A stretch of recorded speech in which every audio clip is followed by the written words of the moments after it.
Hello and welcome to Moneycontrol. I'm your host Nikki Mirchandani and you have tuned into IPO Watch. Today we're going to be talking about Signature Global IPO, which is hitting the primary markets on September 20. The issue will comprise a fresh equity issue to an extent of 603 crore and an OFS for roughly around 127 crore. The offer will close for subscription on Friday, that is September 22nd, and the price band is fixed in the range of 366 to 385 per equity share. Details on the screen. To talk more about the financials, strategy and more, we're being joined by Pradeep Agarwal, the chairman, and also Rajat, the CEO of the company. Good Afternoon there, Deepa. gentlemen. Yeah, good afternoon, Nikki. Good afternoon to your viewers. All right, I'm going to straight off ask you about the company incurring losses for the last 3 financial years on account of non-recognition of real estate revenue as per the IN standards. What are the valuation essentially derived from? So, Nikki, I'll just step back a little to share with your viewers that we are a young company. We are less than 10 years in existence. We are also a very fast-growing company because if you look at our pre-sales numbers, last 2 years we've literally doubled in terms of our sales performance. We are also one of the leading players in the affordable and mid-income category homes because 1 in every 5 homes in this category being sold in the NCR market today belong to Signature Global. We are fairly process-driven, best-in-class ERP systems are in place. And, we've been we've quite a few good partnerships, whether it is IFC or HDFC Capital, who happen to be our equity, shareholders in the company. Talking about profit and loss recognition, see, we are doing accounting basis completed contract method of accounting. Talking about FY23 key numbers, we did pre-sales of 3430 crores. Our cash flow from operations was upwards of 1900 odd crores. Our operating surplus, before investment into any land parcels, was 691 crores. We completed projects of more than 4 million square foot, on which we recognized revenue of 1500 plus crores. So a couple of factors, Nikki, to note down that, the operating performance is quite good. We are able to grow the company basis the cash, surplus, which is being generated out of operations. Valuations driven by multiple factors. We were advised by our BRLMs investors on how to, price the IPO. But given the pace at which we are growing, I think that could be one of the factors. That's pretty much covering of the basic financials. If one was supposed to understand the calculation for valuation, would you look at a net asset value? What kind of valuation metric essentially the company has deployed to come to a price band number of 366 to 385? Because just at the bottom line level, the revenues aren't reflecting. The company is loss making. So how can one read into that? So one way to read into it, Nikki, is that, see, we've completed about 6 million square foot of area, 6 million plus. I'm giving ballparks here. So, 6 million square foot is what we've completed till date. What is under development is another 17 million square foot, which will be at various levels of, development. There's another 21 million square foot, which is in pipeline, that belongs to land, which is either acquired by us or it's in, collaboration or tied up, whatever may be the stage. So if you add up all of this, this ballpark about 45 million square foot is what we have, done so far, whether completed or forthcoming or ongoing. The revenue is being recognized only on a portion of this, entire development which is being done, which is just on about 6 odd million square foot. So as more and more area gets completed, the P&L will also, show a good representation of the current scale and size of the business. So at this stage, given the accounting policy is concerned, I think it's not giving like a fair representation of the size and scale of the business which we are up to. About size and scale in that case, I'm also going to be talking about bit in the detailed bifurcation of the projects. How much do you think you're scalable? What is your potential revenue run rate? A CAGR of your past performance is 42% from FY21 to 23. Do you expect to replicate that number or probably do better than that for the next 3 years? Nikki, you'll be aware we can't be talking of projections here. We can only talk You're just about talking certain about patterns. direction. You're not talking about projections. You're just talking about direction. In that case, are you looking at a direction, what you've done in the past, or you think you can surpass that? So I'll prefer to answer it this way, Nikki. There are a couple of factors which have literally driven this growth, and those seem to be more long term than short term to us. So what's happened is that if you look at the last 8 to 10 years, both physical and social infrastructure in Gurgaon has really gone through a big upgrade. Whether they're best in quality highways which have been developed, whether it's the golf course road, Sona elevated corridor, Dwarka Expressway, which is just about to be flagged off, improvements across the NHAI, starting of this DMIC corridor, which is starting just from the south of, Gurugram right now.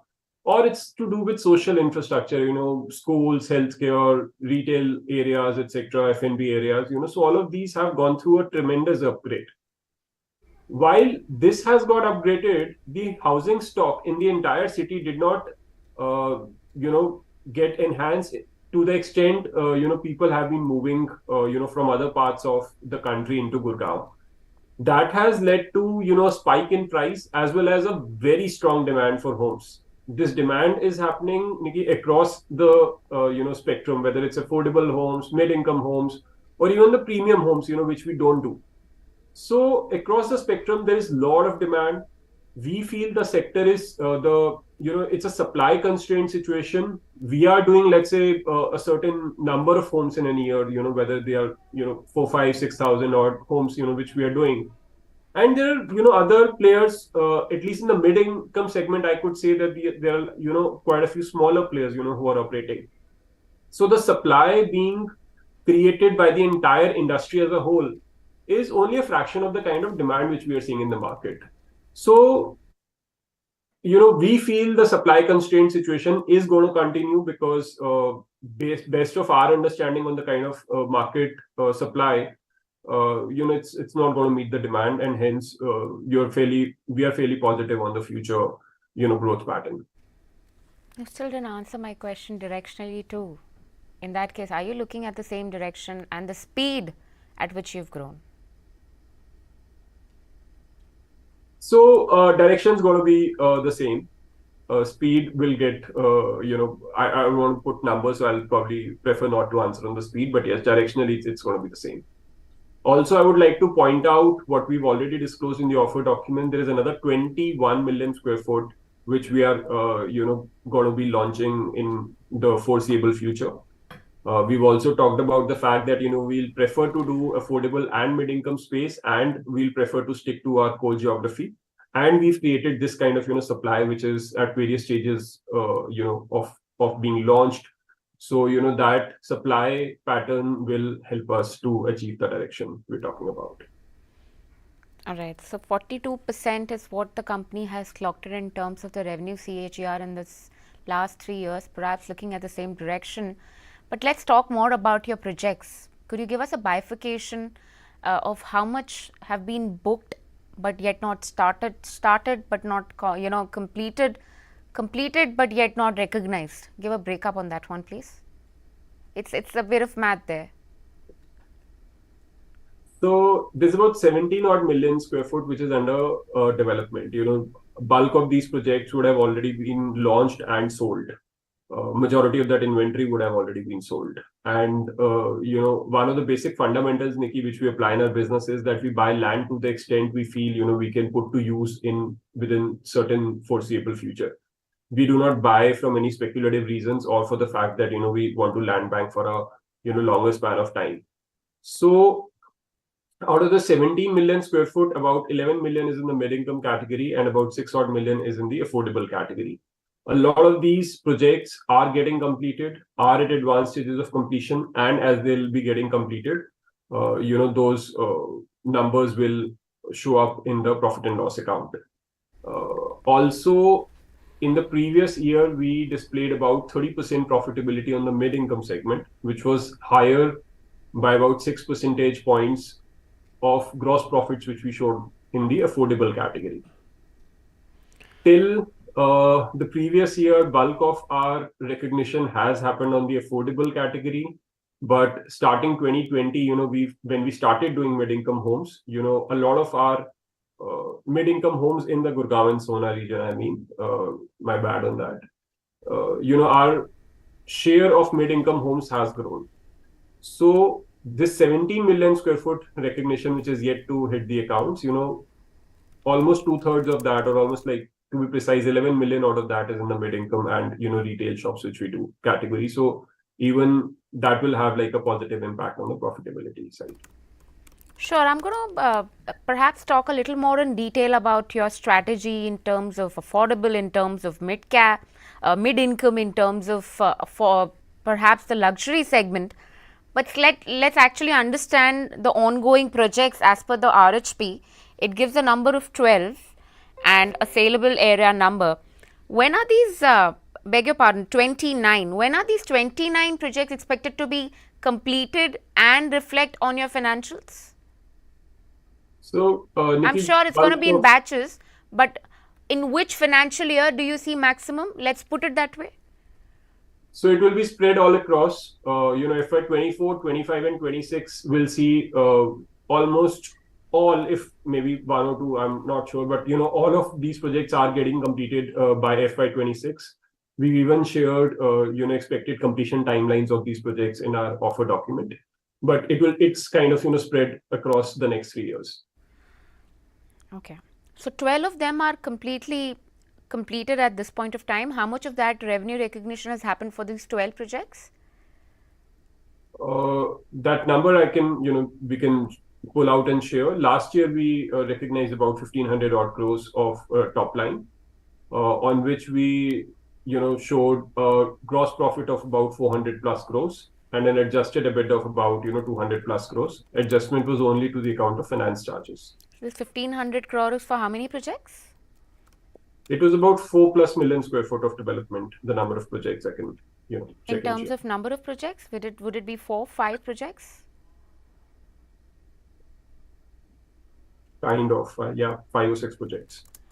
Okay, so you have how much more to go when it comes to your completed project? More, perhaps 7 projects which are yet to be, in that case, being seen in terms of your revenue recognition, correct? So, Nikki, I'll step back and share, kind of the manner in which we operate. So, see, we look at this more like just a plain math. I'm not asking you for the direction, just a plain math. More 7 projects need to be completed and the value is yet to be reflected on the books. Have I got that right? What is the amount that we're looking at? So it's the entire 17 million which is yet to be, which is yet to get completed over the next 3 years. All of that value will get reflected, in the books. And number we can share. So the projects, if you look at it, the sales we've done in the previous 3 years is in excess of 7,000 crores.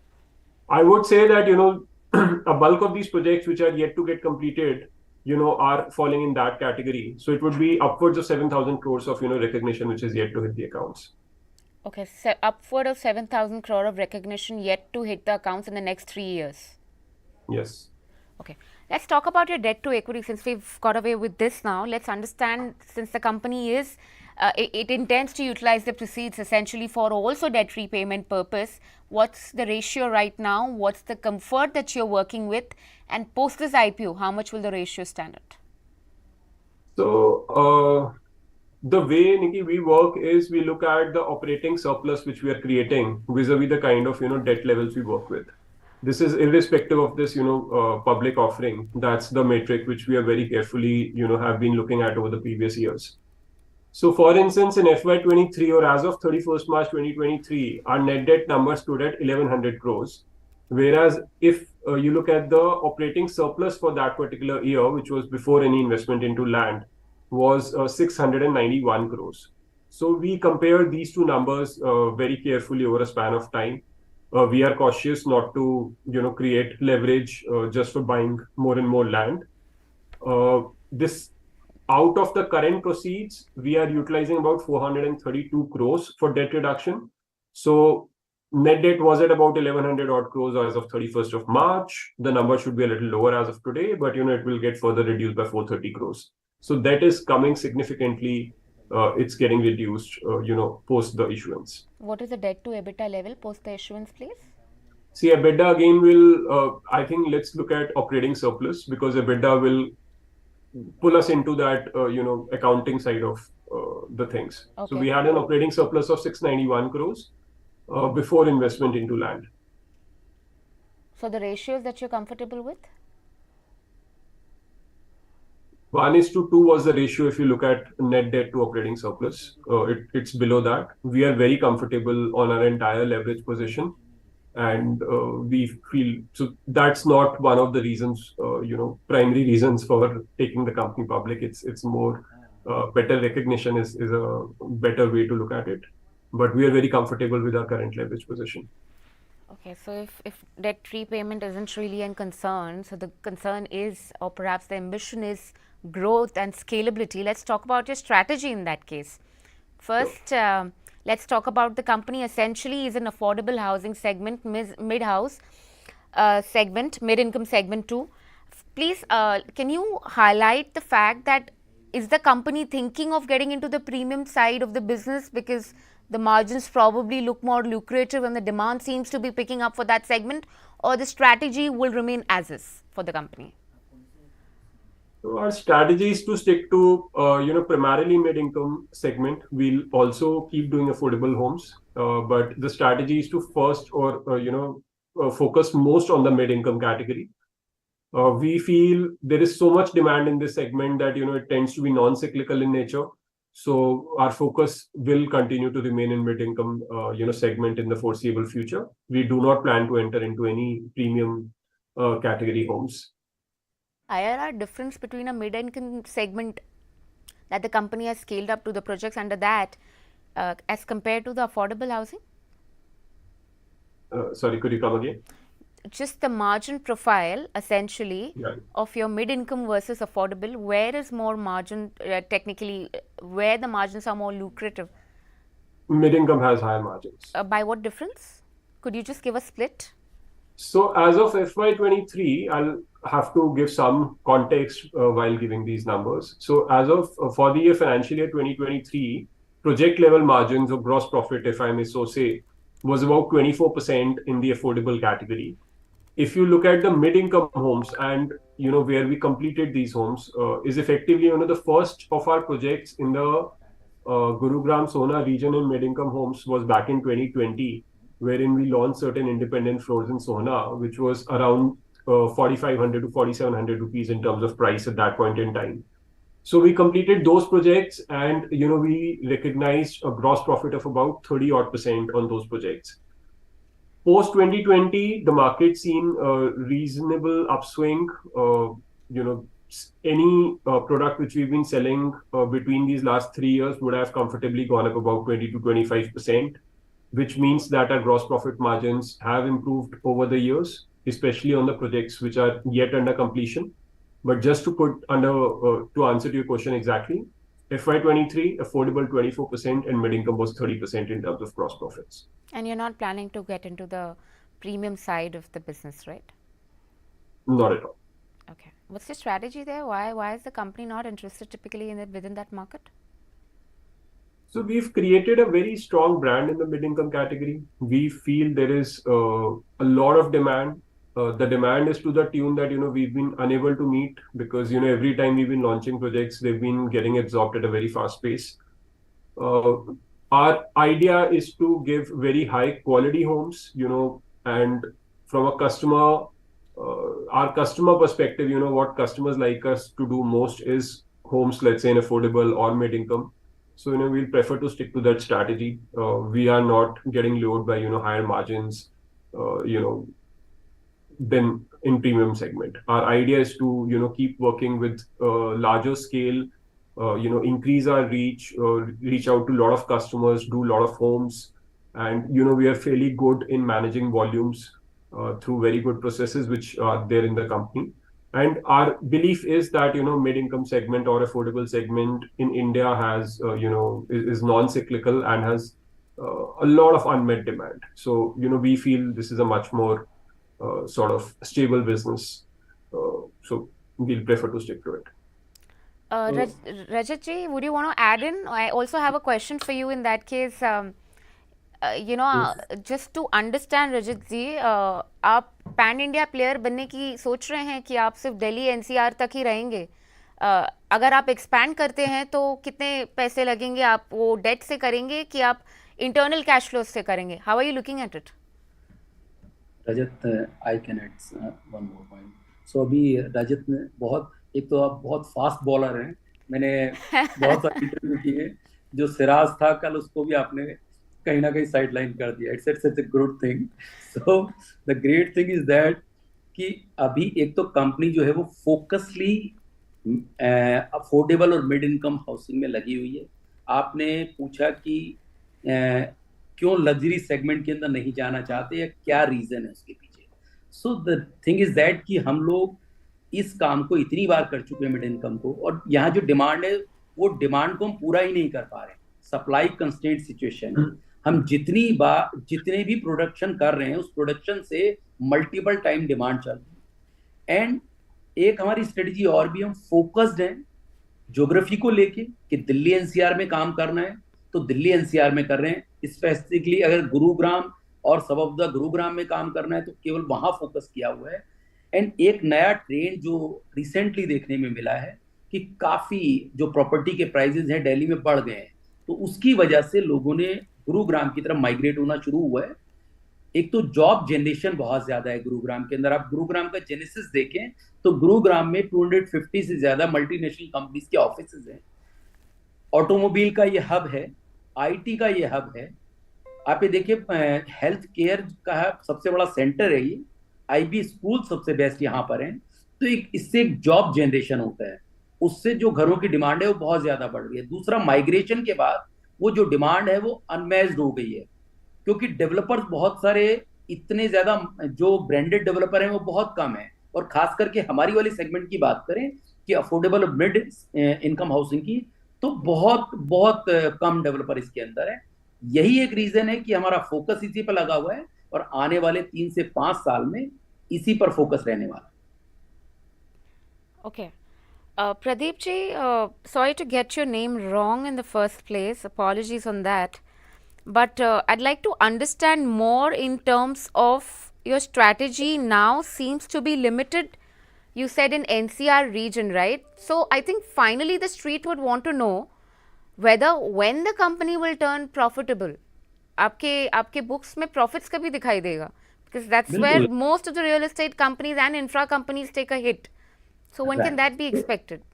Right. So अभी जो देखिए, total company का जो land bank ongoing जो project है वो लगभग 45 million के हैं, और अभी रिकॉग्नाइजेशन केवल 6 मिलियन का हुआ है. तो जो राइट पिक्चर है वो अभी बैलेंस शीट पे, पीएनएल पे नजर नहीं आ रही है. जो ऑनगोइंग प्रोजेक्ट हमारे 17 मिलियन के जो आने वाले 2 से 3 साल में पूरा होने वाले हैं, जैसे ही वो पीएनएल पे हिट करेंगे, ऑफ कोर्स वहां पे आपको एक नंबर्स दिखाई देंगे, क्योंकि उसमें से काफी जो सेल्स बुकिंग है वो काफी ज्यादा आ चुकी है, क्योंकि मैंने आपको बताया कि सप्लाई कंस्ट्रेंट सिचुएशन है. तो ऐसे में हमारे लिए जो आने वाला वक्त है वो बहुत पॉजिटिव है. एक जो जस्टेशन पीरियड था, एक फाउंडेशन जो कंपनी की बननी होती है वो बन चुकी है. अब इसके बाद जितना भी आने वाला वक्त आप देखेंगे, मुझे लगता है वो बहुत पॉजिटिव साइड में जाने वाला है. तो आप 3 साल में प्रॉफिटेबल एक्सपेक्ट कर रहे हैं, completely turn around on bottom line front edge पर what you suggested, correct? So मैं केवल इतना कह सकता हूँ कि मैं जब 17 मिलियन ऑलरेडी सोल्ड आउट करने की सिचुएशन में बैठा हुआ हूँ, तो ऑफ कोर्स, क्योंकि अगर मेरा प्रॉफिट मार्जिन में 30% मिड इनकम में बता रहा हूँ, तो उसको पीएनएल पे आने वाले वक्त में हिट होना ही है. सो जब वो हिट होगा तो ऑफ कोर्स आप खुद रिपोर्ट कर रहे होंगे उस दिन. सर यस, आपने गाइडेंस दिया है 3 साल में आप उतना रिकॉग्नाइज कर लेंगे by going by that math जो आपने ही दिया है, उसी पे डिराइव करके हम बोल रहे हैं FY26 is what the company is expecting to be profitable by. Have I got that right? मुझे लगता है शायद before that. Okay, so before that, perhaps FY25 is what you're targeting in that case. Okay, और एक और one more thing that I'd want to understand, Pradeep ji आपसे, perhaps जो expansion होगा, because the company's aim is not debt repayment, it is growth. तो जो expansion होगा वो कहाँ होगा और essentially कैसे होगा? वो मतलब debt raise करेंगे वापस आप उस expansion के लिए कि वो इंटरनल एक्रूवल से होगा? How you looking at it? तो देखिए, ये एक नॉर्मल कोर्स ऑफ बिजनेस है हमारा। होता क्या है कि जब भी हम कोई भी लैंड आइडेंटिफाई करते हैं, सो लैंड हमारे लिए रॉ मटेरियल की तरह है। हमें लगता है कि इसके अंदर कोई प्रोडक्ट हम बना सकते हैं जो हमारी पॉलिसीज के अंदर आता है। पॉलिसीज मीन्स जो हमारा जो सेगमेंट है उसको, उसके अंदर वो फिट बैठता है, तो डेफिनेटली हम उसे लेते हैं। आज आप देखिए, ऑनगोइंग जो हमारे प्रोजेक्ट है वो लगभग 21 मिलियन के हैं। सो आने वाले वक्त में इनके लॉन्चेस भी आपको दिखाई देंगे। और ऑफ कोर्स अगर हमारे को अपॉर्चुनिटी ऐसी मिलती है, तो हमारे लिए डेट लेना और वापस करना ये एक नॉर्मल कोर्स ऑफ बिजनेस है। आप देखिए कि आज तक भी हमने जितने भी एनसीडी रेज करे हैं वो टाइम से पहले वापस किए हैं। सो इसका बहुत बेसिक रीजन है कि जो हमारे प्रोजेक्ट हैं वो जल्दी से सोल्ड आउट होते हैं, और उससे जो रेवेन्यू रिकग्निशन होता है वो बहुत इजीली हो पाता है। तो मुझे लगता है कि हम किसी प्रेशर में नहीं है लेवरेज के, बहुत इजी टू वर्क कर रहे हैं। जो ये पैसा आ रहा है इसको ऑफ कोर्स हम अपना डेट जो है रिड्यूस करेंगे, और फ्यूचर में अगर कोई अपॉर्चुनिटी हमें फिर से मिलती है जो हमारे मॉडल पे फिट बैठती है, definitely will try to bring that. All right, in that case, we'll just leave it at that, gentlemen. Thank you so much for taking out the time and speaking to Moneycontrol. Thank you. Thanks a lot for inviting us. All right, with this, it's a wrap, and goodbye from the team who puts this piece together. That was the IPO of Signature Global, essentially looking to be profitable by FY26 or before. But with this, it's a wrap. Thank you so much for tuning in.